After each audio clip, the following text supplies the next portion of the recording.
Salve, salve, salve, salve, meu caro, meu querido estudante. Ao longe, o meu forte abraço. Eu sou o professor Natanael, como você bem sabe, o seu professor de História, e hoje nós vamos trabalhar um tema referente às primeiras civilizações.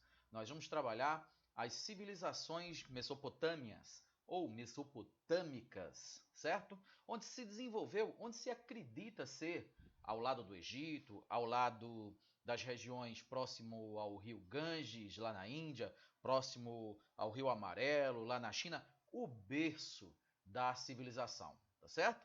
Então vem comigo, o assunto é bem legal, é bem interessante, onde nós vamos mergulhar um pouquinho, por que não dizer, das nossas raízes, como povo organizado em sociedade, como povo que habita em cidades com poder centralizado, como um povo que se organiza em um governo que regido por leis. Então, toda essa questão da vida no coletivo tem como seu berço, ao mesmo tempo, quer dizer, concomitantemente estava surgindo exatamente essas primeiras civilizações no Egito, na Mesopotâmia, que é no Oriente Médio, no atual Iraque, principalmente, a gente vai ver no mapinha, bem como também na Índia e na China, tá legal? Então eu preparei aqui para vocês um slide bem bacana com tópicos, com alguns enunciados, com gravuras, com mapas, para a gente entender melhor a realidade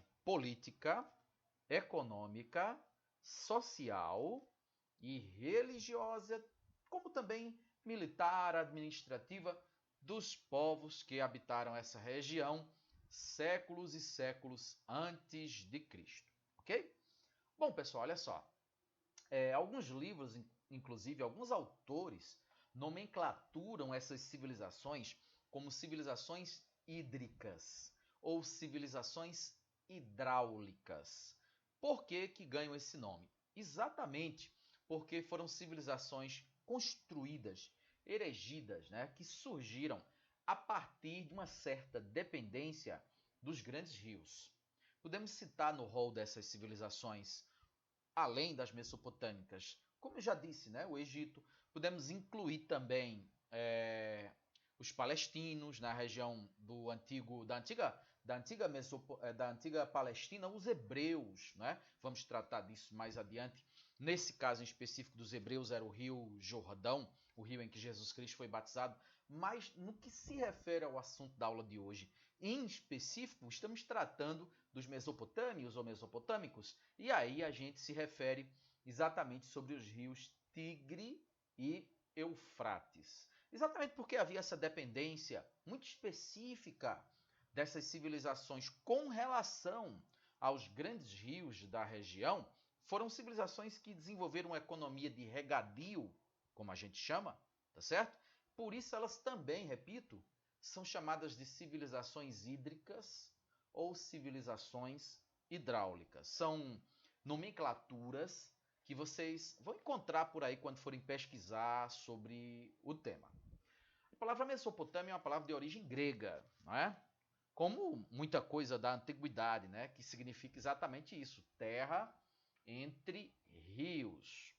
Bom, nós colocamos o berço da civilização, mas como eu disse, concomitantemente, significa dizer ao mesmo tempo, núcleos de civilizações, de aldeias, de reinos, de impérios, de aglomerações sedentárias estavam também surgindo paralelamente. No Egito, às margens do rio Nilo, na China, às margens do rio Amarelo e também na Índia, às margens do rio Ganges. Mas na civilização ocidental, convencionou-se de forma quase que unânime a elencar os mesopotâmicos como sendo o berço da civilização. Obviamente, se você parte para uma historiografia oriental, né, que não é o nosso caso, somos do Ocidente, mas se você parte para uma orientação historiográfica oriental, aí são outros pressupostos, já não vai se falar, ou já não podem mais exemplificar outros pioneiros da civilização, como a Índia, a China, acabei de dizer.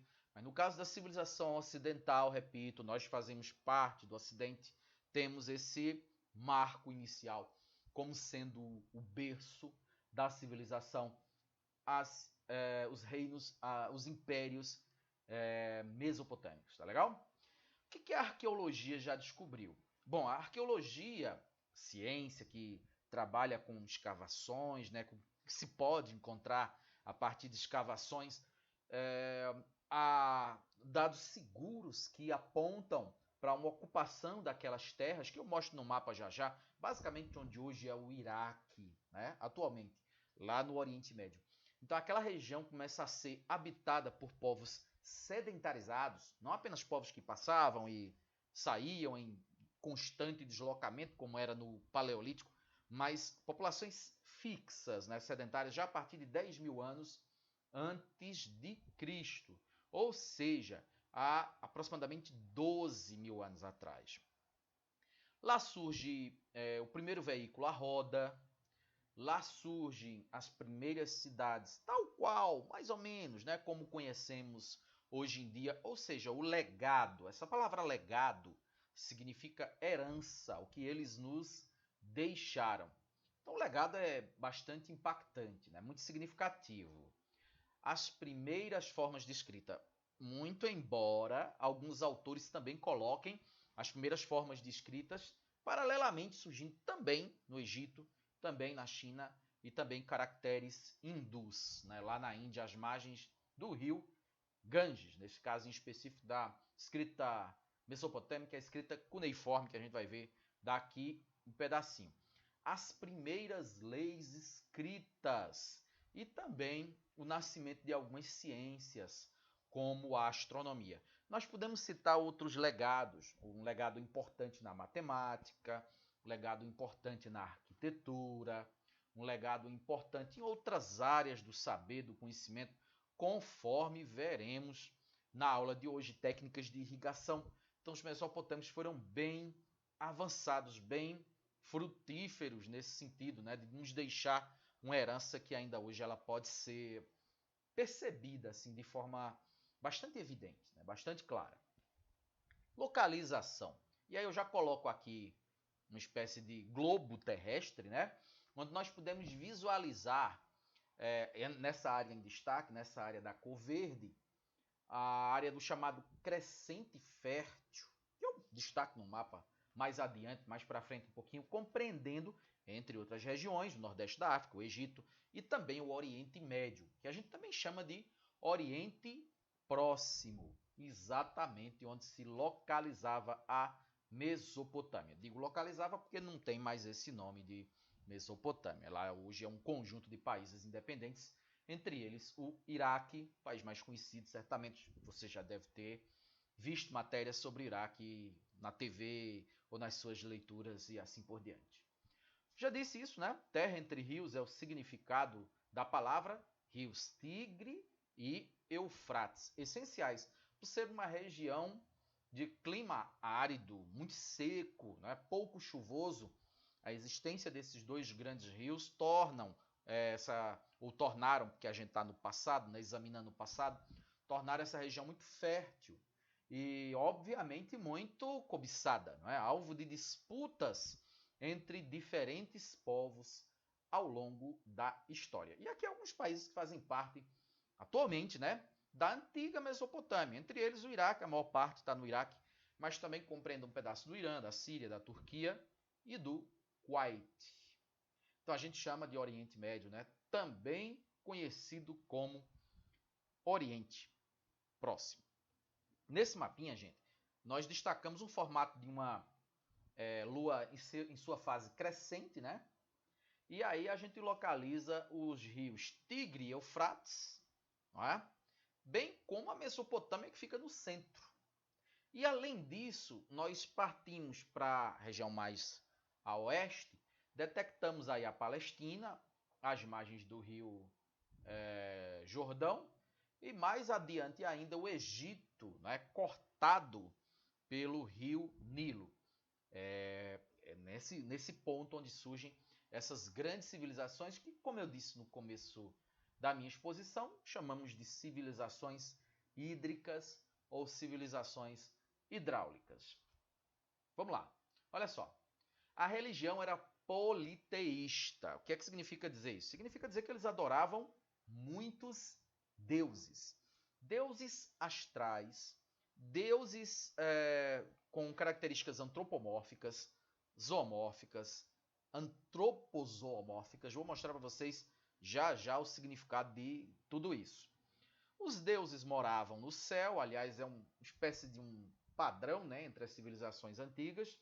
Decidiam pelo nascimento, pela morte, pela colheita farta ou pela escassez, enfim, né, pela bonança ou pelos tempos difíceis, como um castigo. Dessa forma, imaginar essa interferência tão forte, né, na vida cotidiana das pessoas por parte da religião, é óbvio que a casta dos sacerdotes constituía exatamente a camada mais poderosa daquela sociedade. Exatamente porque os sacerdotes eles faziam essa ponte, né, entre os homens e os deuses. E já que a religião dominava tudo e era responsável por tudo, obviamente quem conseguia conversar com os deuses, levar aos deuses os presentes, trazer dos deuses as respostas, a caixa dos sacerdotes, repito, tinha total destaque dentro desse tecido social. E aí, as outras interferências, né, divinas na vida das pessoas. Se chovia ou não, se a guerra seria bem sucedida. Os deuses agiam e sentiam como seres humanos. Podiam ser bondosos, ou ter inveja, ou serem cruéis, ou serem compassivos, e assim por diante. E aqui eu trago uma deidade que era cultuada na Mesopotâmia, o deus Shedu, certo? Composta aqui por essa gravura em alto relevo. E você percebe que é a cabeça de um ser humano, o corpo de um touro e ainda asas, né, de ave. Então, é uma característica física que nós chamamos de antropozoomórfico. Antropos, do grego homem, zoo, do grego, né, animal, mórficos, de forma, significa dizer que tem característica física híbrida. Metade animal, metade ser humano. Ok? Antropozoomórfico. Legal? Fácil de identificar. E aí sigamos. Chegamos a um legado, a uma herança importantíssima dos sumerianos, que foi a escrita cuneiforme. Quem foram os sumérios para começo de conversa? Os sumerianos são tidos na historiografia ocidental como a primeira das civilizações mesopotâmicas e no total, no geral. Né? Foi lá, no sul do Iraque atual, na antiga Suméria, que surgiram as primeiras cidades, repito, segundo a historiografia ocidental tradicional. Cidades-estado. Como assim? Eram cidades que tinham sua autonomia. A Suméria não formava um império unificado com a capital, governo centralizado. Não. Cada cidade suméria, entre elas Ur, Uruk, Lagash, Nippur, cada cidade sumeriana ela era uma capital, era um reino, digamos assim, com suas próprias leis, com seus próprios deuses, com seus costumes. Em comum tinham o idioma, né? E certos traços culturais, a escrita que era unificada. Então, como era essa forma de escrita bem peculiar? E por que ela era chamada de cuneiforme? Primeiro, os sumerianos eles desenvolvem técnicas agrícolas, como por exemplo drenagens de áreas mais pantanosas, irrigações, e isso possibilitou cultivos cada vez mais abundantes. Esses cultivos mais abundantes geraram um excedente de produção. E esse excedente de produção ele pôde então ser comercializado. E quando você vai comercializar, quer seja com o uso de moeda, quer seja na base do escambo, da troca, né, de um produto por outro, você precisa contabilizar. Né? O surgimento da escrita foi uma necessidade. Então você precisava registrar quanto você tinha de cereal, o que entrou, o que saiu, o balanço, né, a contabilidade, o registro, a operação matemática ali que você precisa quantificar. E toda essa necessidade, já dizia Thomas Edison, o inventor da lâmpada elétrica, Ele dizia: a necessidade é a mãe de todas as invenções. Então surge exatamente essa necessidade de se contabilizar, de se registrar, né, de fazer o registro escrito para melhor quantificar, para melhor operacionalizar o comércio. E aí os sumerianos inventam essa forma de escrita com uma cunha, um graveto de bambu, onde eles escreviam esses caracteres na argila. Pegavam um bolo de argila, a gente chama aqui no Nordeste de barro de louça, né? Seria basicamente a mesma substância ou algo muito próximo, muito parecido. Achata, aplana, faz uma placa, né? Divide essa placa em certos quadrantes e dentro dele os caracteres. Cada caractere compondo um determinado símbolo, um determinado significado, né? É como a nossa letra do alfabeto. Então, juntando as letras você tem sílabas, juntando as sílabas você tem palavras, juntando as palavras você tem textos, não é? Não é exatamente a mesma coisa, eu só estou citando esse exemplo para a gente entender. E esses caracteres, eles eram do conhecimento de poucos, eram os chamados escribas. Uma casta também, uma camada social bastante privilegiada, porque ela tinha um conhecimento que nem todo mundo tinha, que era o conhecimento da escrita. Tá? Então a escrita ela não era assim massificada, não. Todo mundo sabia, todo mundo conhecia, todo mundo entendia.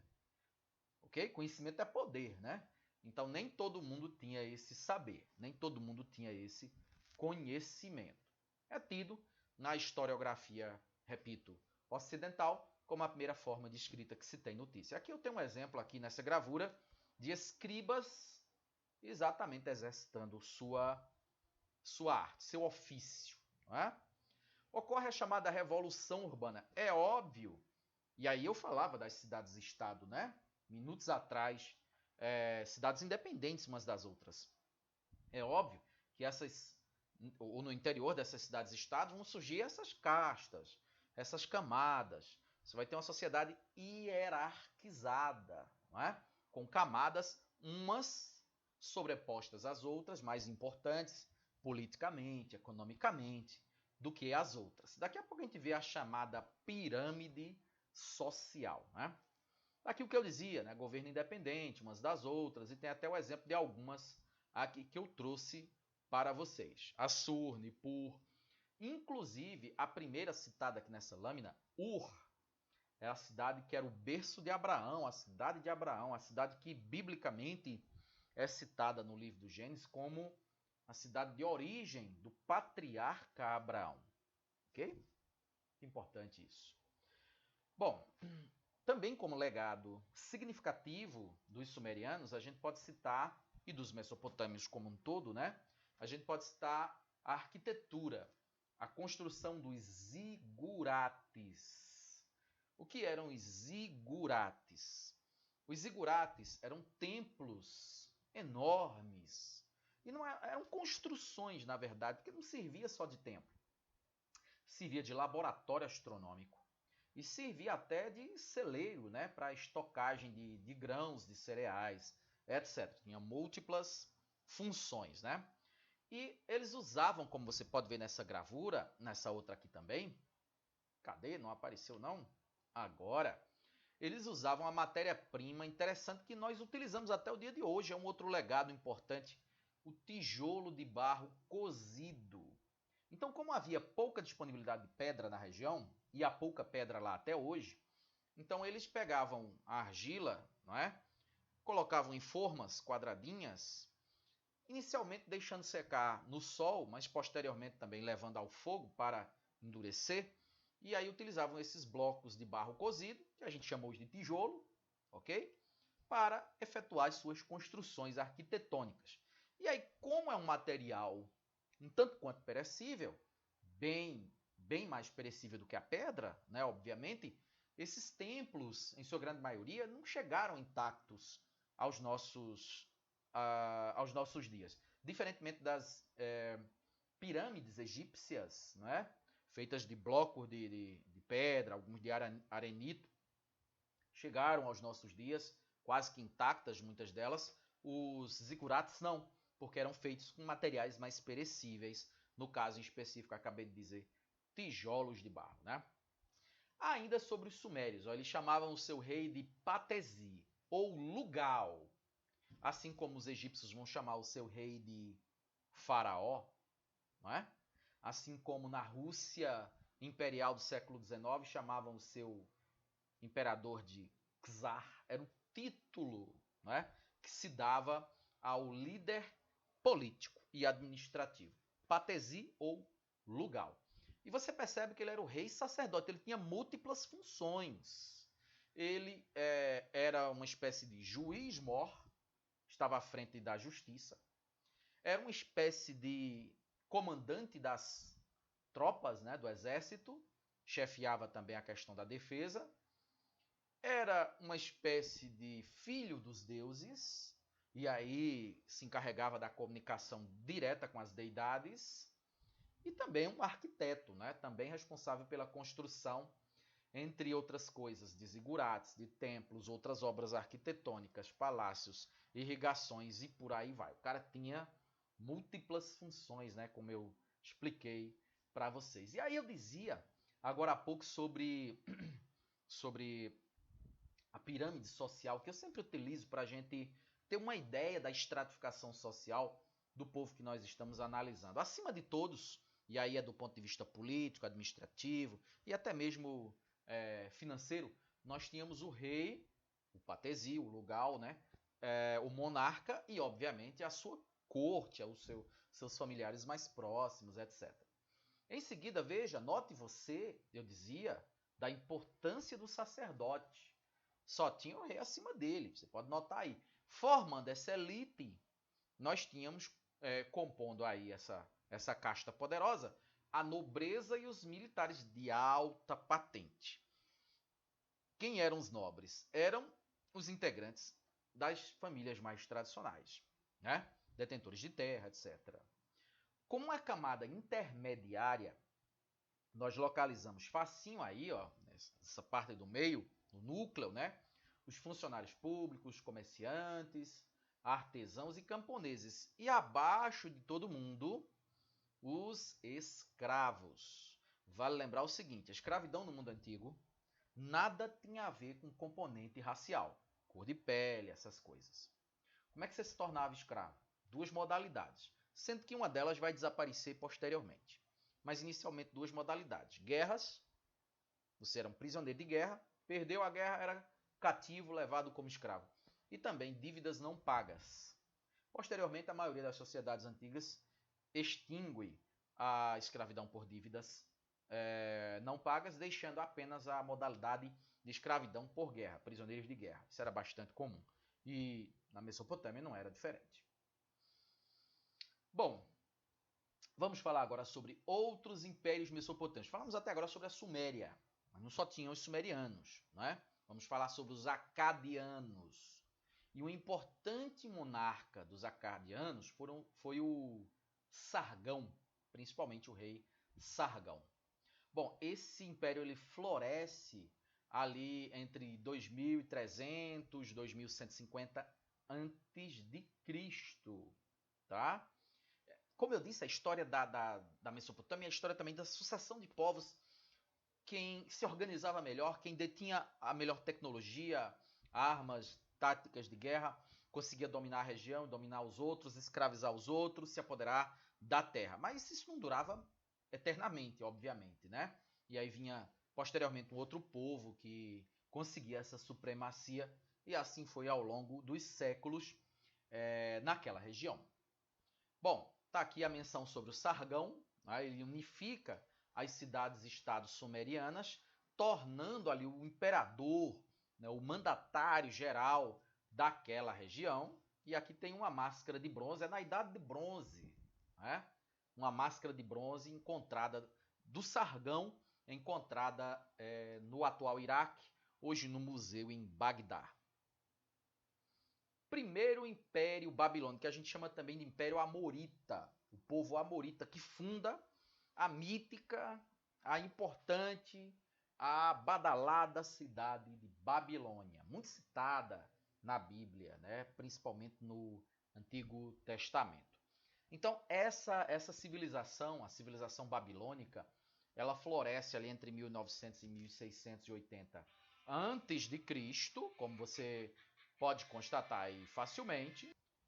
E o principal monarca desse período, sem dúvida alguma, foi o rei Hammurabi. Falaremos um pouco sobre esse cara daqui a pouquinho, porque ele é muito significativo e impactante dentro da história dos mesopotâmicos. Como eu disse aqui, ó, o apogeu é com o rei Hammurabi. Construiu os zigurates, entre eles um que é citado também no Antigo Testamento. Pessoal, olha a Bíblia, principalmente o Antigo Testamento.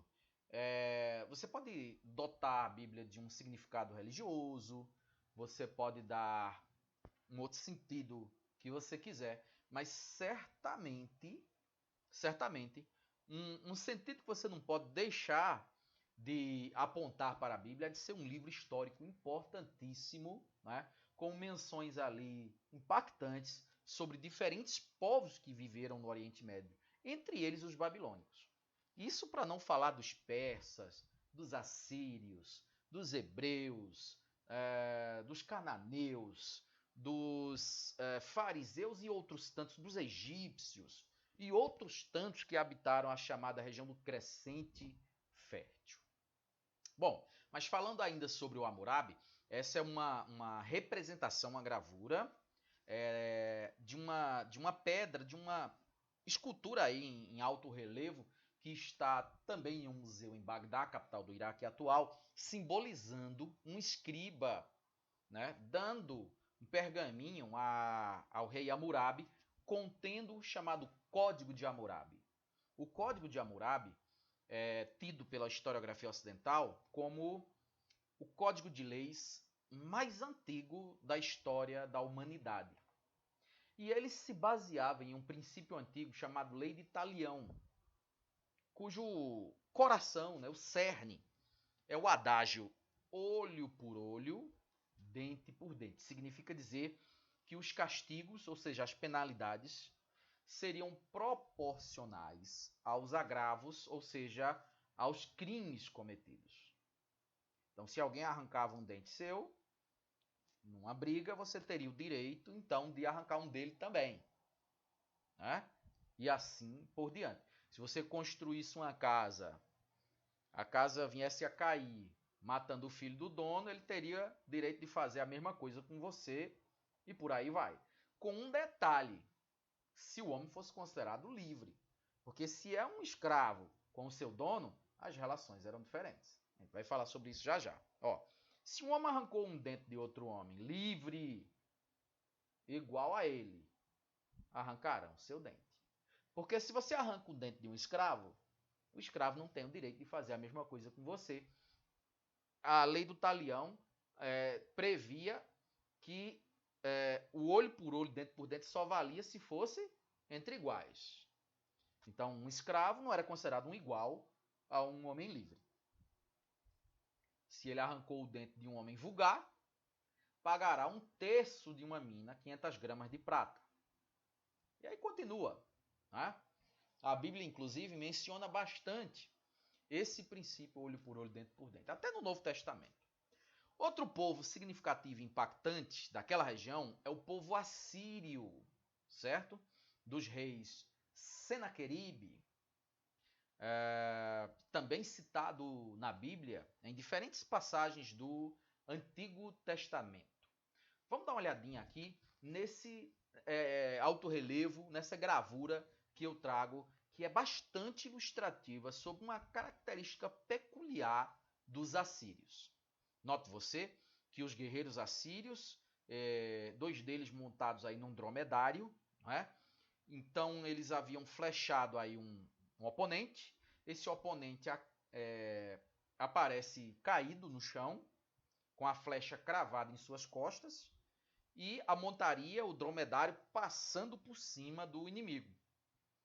Atrás, 2 guerreiros com arco, com flecha, com escudo.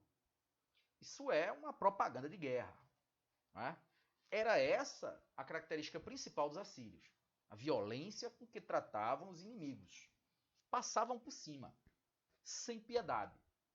Um trator, né, atropelando quem estivesse à frente como um obstáculo dentro do seu processo de expansão.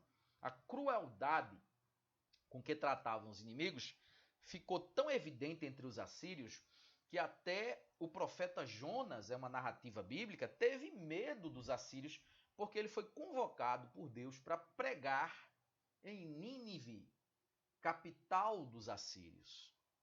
Ele ficou com medo, não foi, e a narrativa bíblica inclusive menciona que por conta disso ele foi castigado, passando aí acho que 3 dias, né, no ventre de um grande peixe, depois se arrependendo, sendo vomitado por esse grande peixe na praia, devido à sua oração, ao seu arrependimento. Mas note você que até um homem, supostamente sem temer a morte, né, um profeta, um homem usado por Deus, temeu na hora de ir a Nínive pregar a palavra lá, né, para os ninivitas, dando uma ideia assim, bastante concreta de quão grande era o terror que esse império transmitia, assolava ali aos povos vizinhos.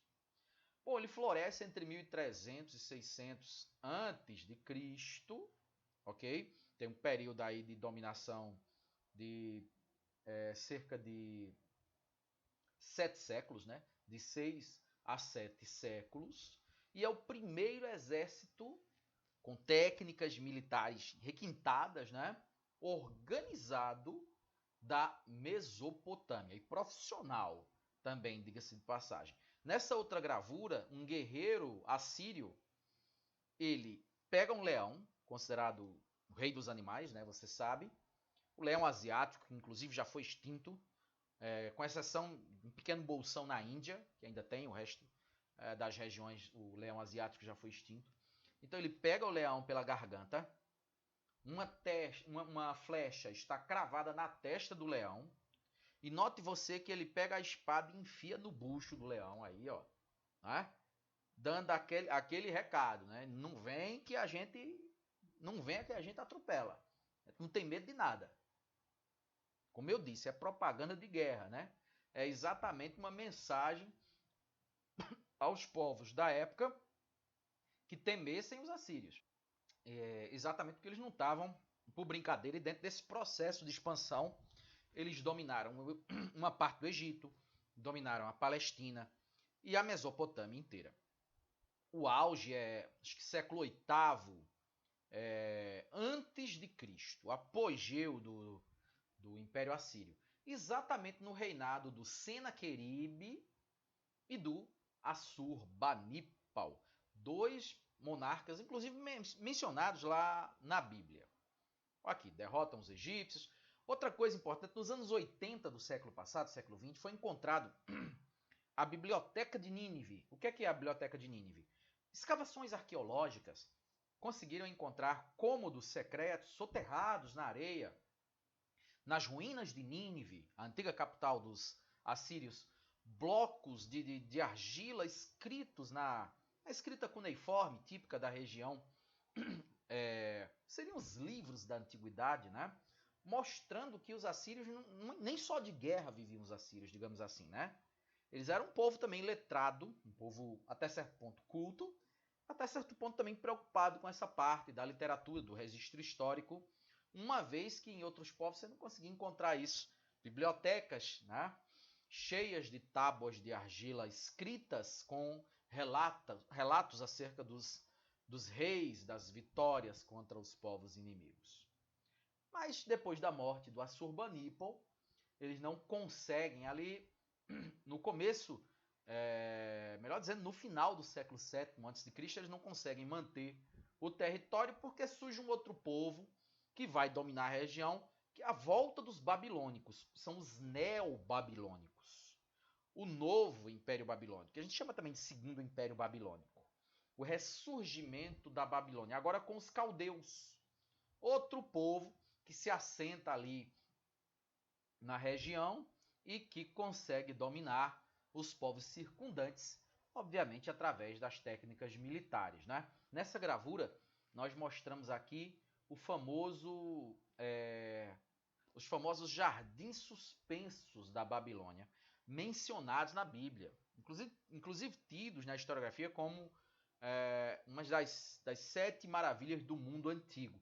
Infelizmente não chegou aos nossos dias intacto, dadas as técnicas de construções e o material empregado, né, tijolos de barro relativamente perecíveis, conforme a gente já refletiu aqui. Tá aqui os caldeus, ó. E o império dura pouco, dura 8 décadas, né? 80 anos. O auge, o apogeu se dá exatamente ali por volta de 580, quando Nabucodonosor governava o Império Babilônico. Bom, o que é que nós temos aqui para mostrar sobre os babilônicos? No que tange à religião, veja essa gravura, uma deusa adorada na Babilônia, de novo com aquelas características antroposomórficas. Você tem o corpo de uma mulher, dá para ver claramente, tratar-se de uma mulher. Os pés é de uma ave, de uma águia, provavelmente, bem como as asas nas suas costas, não é? Dando essa característica antroposomórfica, conforme já debatemos no começo da minha fala. Isso para os hebreus, os judeus, enfim, era inaceitável, não é? É por isso que você vê menções sobre a Babilônia, principalmente nos livros de Daniel, sobretudo no livro de Reis, 1º e 2º Reis, todos no Antigo Testamento, você encontra menções bastante depreciativas ao povo babilônico, porque os costumes, né, babilônicos eram tidos pelos hebreus como inaceitáveis, como abomináveis, como pecaminosos, como heréticos, né, como diabólicos, né, praticamente. E aí o reinado do Nabucodonosor, onde ele domina os judeus e os leva cativos para a Babilônia. Segundo os relatos bíblicos, 40 anos, se não me falha a memória, os babilônicos ficaram dominando os hebreus, escravizando os hebreus. É bem conhecida a história bíblica de Sadraque, Mesaque e também Abidnego, como também do próprio profeta Daniel, Daniel na cova dos leões, exatamente se passando todas essas narrativas no governo aí do Nabucodonosor, muito próximo ao governo do Nabucodonosor, e no período em que os babilônicos dominam aquela região. Posteriormente, o Império Persa, que se levanta no que hoje é o Irã, ali muito próximo do Iraque, né? Também parte da região mesopotâmica, vai dominar, né, essa região, escravizar e enfim, né, controlar não só a região, como os povos que também habitavam essas terras. Após a morte de Nabucodonosor, os persas, através do Ciro, chamado Ciro o Grande, domina essa região. Os persas que serão posteriormente vencidos por Alexandre o Grande, Alexandre Magno, o macedônio que domina a Grécia e que expande seus domínios pela Ásia, pelo Nordeste da África, indo até a Índia. Mas isso já é uma outra história que a gente, obviamente, vê mais adiante. Eu termino minha participação por aqui. Espero que você tenha gostado. Valeu. Até a próxima. Vamos ler e fazer exercícios sobre esse tema. Tchau.